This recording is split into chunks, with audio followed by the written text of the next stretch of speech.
असली माँ कौन? एक अद्भुत कहानी। ये कहानी 800 साल पहले की है। एक महिला को शादी के 12 साल हो गए थे, लेकिन उसे संतान सुख नहीं मिला था। बच्चे को पाने के लिए उस महिला ने न जाने क्या क्या उपाय किए थे। डॉक्टरों के पास गई थी, बाबा भक्तों के पास गई थी।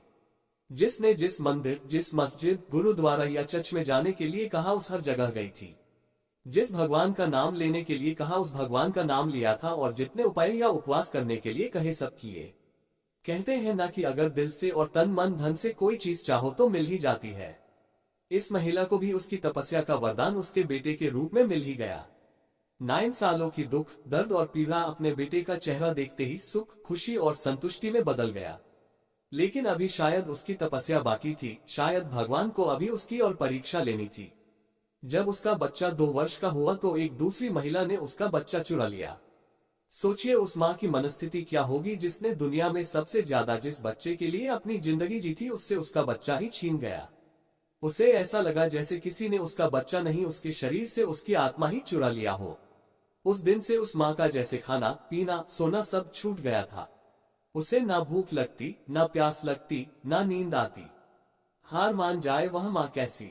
अपने बच्चे को ढूंढने में उसने जमीन आसमान एक कर दिया, और आखिरकार उसने अपने बच्चे का पता लगा ही लिया। वह पहुंच गई उस चोर महिला के पास अपने बच्चे को वापस लेने के लिए।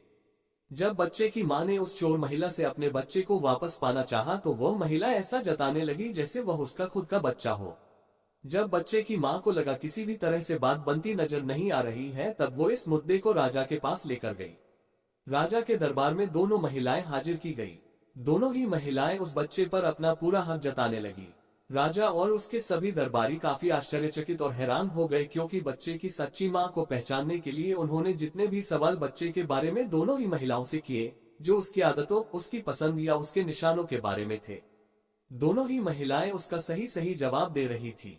जब इस समस्या का समाधान निकलता नजर नहीं आ रहा था, तो राजा ने अपने खास और सबसे समझदार मंत्री से इसका निराकरण करने के लिए कहा। मंत्री ने बिना 1 मिनट की देरी किए तुरंत राजा से कहा कि महाराज, मुझे लगता है कि ये दोनों ही इस बच्चे की मां है। इन दोनों का ही उस बच्चे पर बराबर का हक है। अगर आपको न्याय ही करना है तो सबसे बेहतर तरीका यही होगा कि आप बच्चे के 2 टुकड़े कर दीजिए और एक एक टुकड़ा दोनों माओं को बांट दीजिए। मंत्री की ऐसी बात सुनकर राजा के साथ साथ दरबार में हाजिर सभी लोग उनकी तरफ आश्चर्य से देखने लगे। राजा ने सोचा कि मंत्री के ऐसी मूर्खतापूर्ण बातों के पीछे जरूर कोई रहस्य होगा। वह बिना सोचे समझे ऐसी बात कभी नहीं कर सकते। राजा ने तुरंत अपने सिपाहियों से कहा कि मंत्री की बात पर अमल किया जाए और इस बच्चे के 2 टुकड़े कर दिए जाएं। बच्चे की असली मां ने यह फैसला सुनते ही राजा के पैर पकड़ लिए और बोली, महाराज, मुझ पर इतना जुल्म मत कीजिए। आप चाहे तो बच्चे को उस महिला को दे दीजिए, लेकिन उसके 2 टुकड़े कर मत मारिए। मेरा बच्चा मेरे पास नहीं रहा तो चलेगा, इस दुनिया में तो रहेगा। मंत्री जी ने राजा से कहा, महाराज, यही उस बच्चे की असली मां है, और जो वहां पर शांत खड़ी है वह है चोर। राजा ने तुरंत उस बच्चे को उसके असली मां को सौंपने के लिए कहा और उस चोर महिला को फांसी की सजा सुनाई।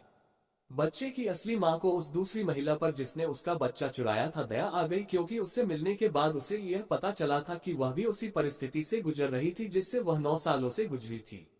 इस महिला ने अपने बांझपन के चलते अपनी गोद भरने के लिए उस बच्चे को चुराया था, और चुराने के बाद भी वह उस बच्चे को अपने खुद के बेटे की तरह प्यार करती थी। बच्चे की असली मां ने दरबार में विनती कर उस महिला को माफ करने के लिए कहा।